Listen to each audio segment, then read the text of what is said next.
अप्रिय सत कथा आज्ञा पेट न परिबार से उठे ही किगला सकाळे रेडी ही मामा को धरी युद्ध क्षेत्र को बाहरिली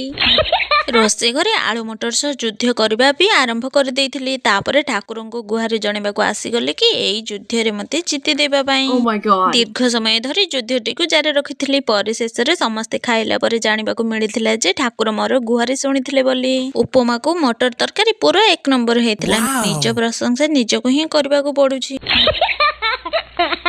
मामा मो कोଳରେ बसिकी खाइब बोली जिद करिबारु ता इच्छा भी पूर्ण हो जाइथिला मु सुनिथिली फल देह पई हित सकाळे फल खाइबा कथा बोली मु भी टिके फल खाइ देइथिला आगो तोड़ तोड़ मोर गोटे कथा मन पड़िथिला आज्ञा समस्तक स्वामी समस्तक स्त्री को गिफ्ट दियंती आ जति बेले मो स्वामी को मु गिफ्ट मागे जानते से कोन कहंती ए सब किछ तो Oh my god. भिडियो को लाइक शेयर कमेंट कर सालबा पर चैनल को सब्सक्राइब करबा को जमा भूलिबे।